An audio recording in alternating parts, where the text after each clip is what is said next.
Assalamualaikum warahmatullahi wabarakatuh.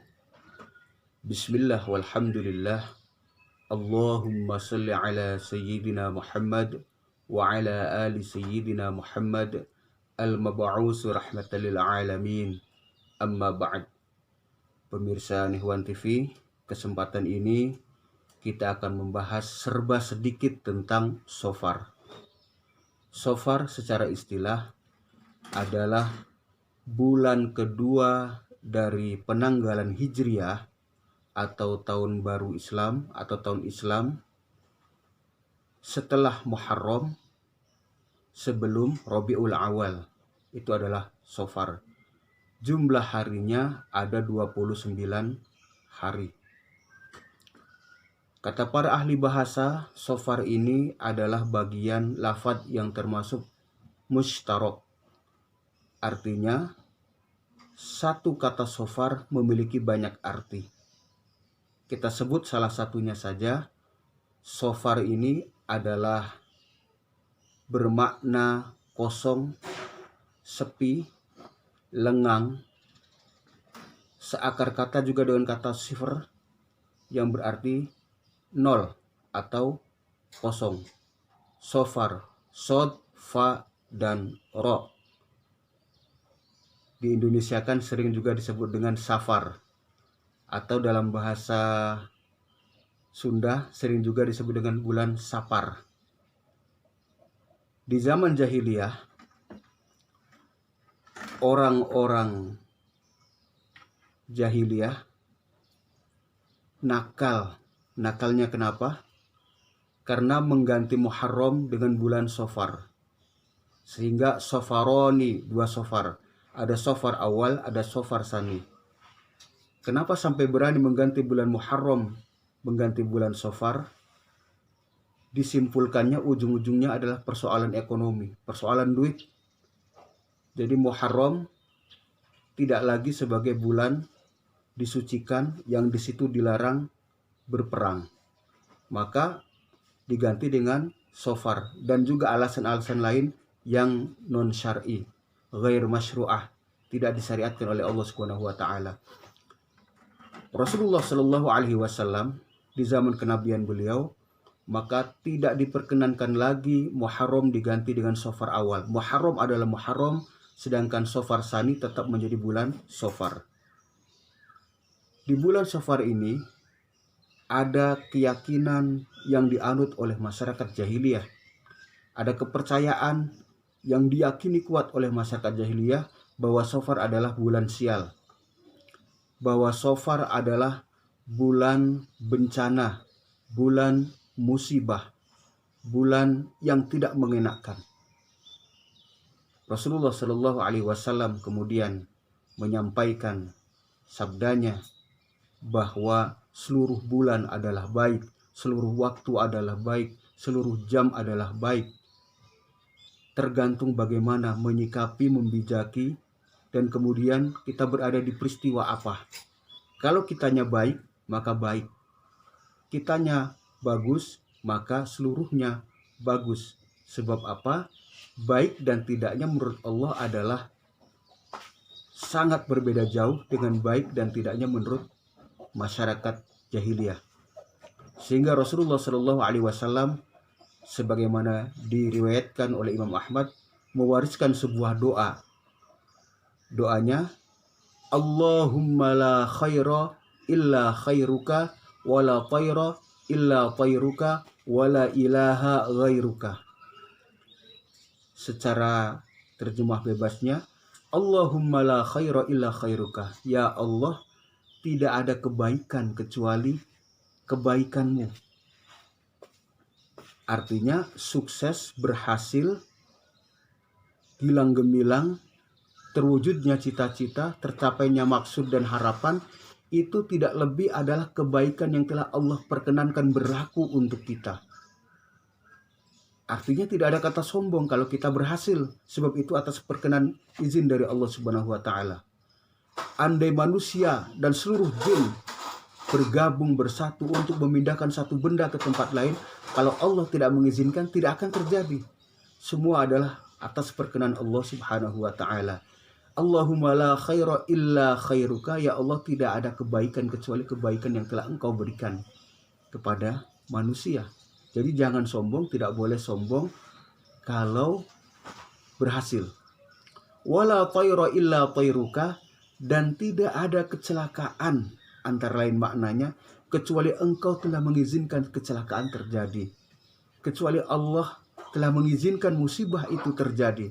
Kecuali Allah telah mengizinkan hal yang tidak enak itu terjadi. Semuanya Allah Subhanahu wa taala yang ngatur. Bukan karena bulan Safar, bukan karena burung belok kiri belok kanan, bukan karena kucing ngeong kiri ngeong kanan, belok kiri belok kanan, bukan.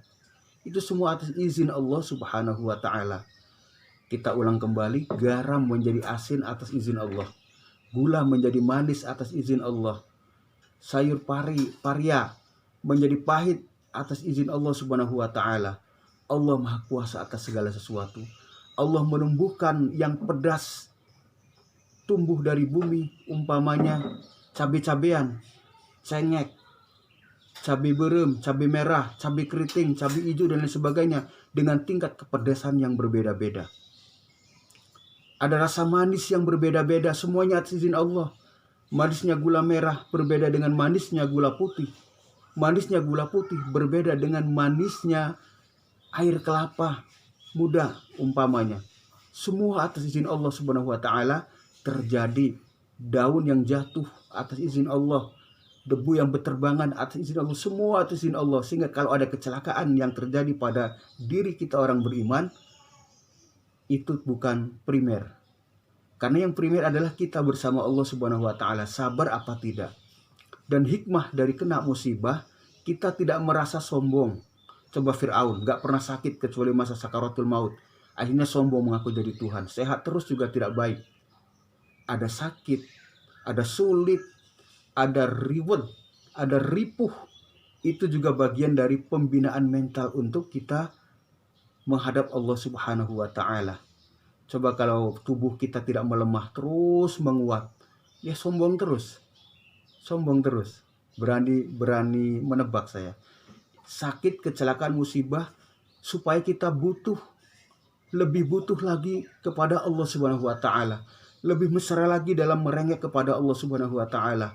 Lebih oke lagi dalam menghadap Allah Subhanahu wa taala. Kita faham sebuah hadis dari Rasulullah sallallahu alaihi wasallam yang diriwayatkan oleh hadis riwayat Imam Muslim. In asobat husarra syakara. Orang muslim itu mengagumkan akhlaknya. Kalau kemudian dikasih kesenangan, kemudahan, kelapangan, syakara, bersyukur, fakana khairan lahu. Ia berpendapat itu adalah hal yang terbaik dari Tuhannya. Wa in asobat khudra sabara. Kalau ada musibah, ada kesulitan, ada macam-macam yang tidak mengenakkan secara hitungan manusia, secara sosial, maka sabar, memilih jalan Allah Subhanahu wa taala, bahwa ini adalah ujian dari Allah Subhanahu wa taala. Yang penting Allah, kita menuju ridha Allah, dan kita juga ridho terhadap takdir Allah Subhanahu wa taala. Manusia makhluk yang diciptakan, dan manusia lemah, sangat terbatas, dhaif, sangat tidak berkuasa. Al-Khaliq Allah Subhanahu wa taala maha kuasa, maha gagah, maha perkasa, maha segala-galanya. Fakana khairan lahu, ketika dikasih musibah segala macam, itulah yang terbaik menurut Allah Subhanahu wa taala. Timbul sebuah kesadaran yang primer, yang utama, yang pokok adalah Allah Subhanahu wa taala. Kalau dalam bahasa Mbah Nun, MH Ibnu Najib diibaratkan, kalau pelukis itu melukis, yang nurut yang dilukis ke pelukis apa pelukis ke yang dilukis? Pasti pelukis yang berkuasa, yang dilukis mau dikasih merah, biru, hijau, kuning, segala macam warna, ya itu terserah pelukis. Maka sebuah kesimpulan, semakin kita menghadap Allah Subhanahu wa taala, tujuan kita Allah Subhanahu wa taala, akan semakin enak hidup kita ini, baik dalam keadaan senang maupun dalam keadaan sulit. Allah Subhanahu wa taala dalam surat Al-Hajj ayat 31 mengingatkan kita, a'udzubillahi minasyaitonir rajim.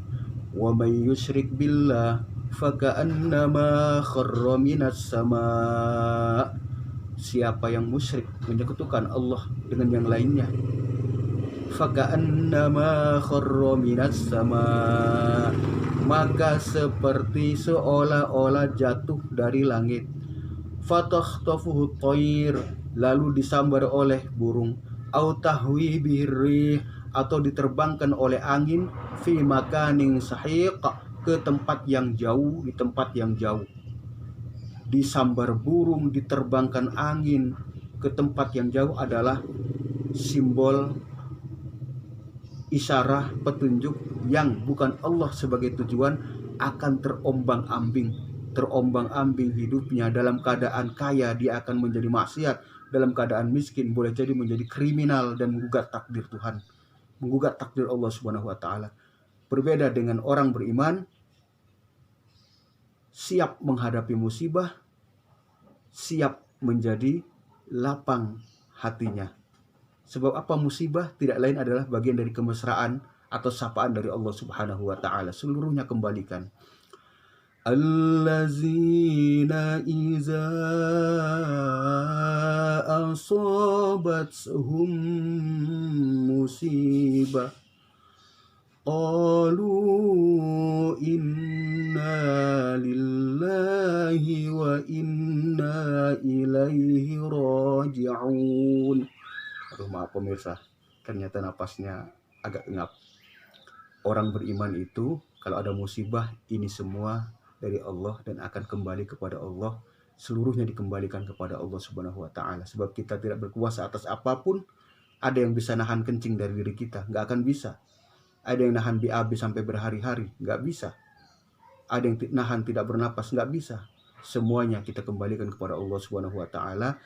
Setiap kali musibah ada, maka asal ikhlas, tidaklah duri menusuk kaki kita, kecuali sesakit itu ampunan Allah akan datang kepada kita menjadi penggugur dosa. Semakin sakitnya berat, bahkan sampai meninggal, maka ampunan Allah semakin besar. Yang kena wabah semoga termasuk syahid di hadapan Allah Subhanahu wa taala, asal ikhlas semuanya. Demikian, tidak ada yang perlu kita takuti dengan bulan Shofar, bahkan kita mesrai. Bahkan setelah Muharram, bulan awal Islam, penuh semangat, penuh motivasi, penuh harapan. Buktikan dengan Shofar. Di bulan Shofar ini diisi dengan kebaikan-kebaikan yang bisa kita kerjakan. Sebarkan kemanfaatan-kemanfaatan yang bisa kita lakukan. Mohon maaf, terima kasih. Assalamualaikum warahmatullahi wabarakatuh.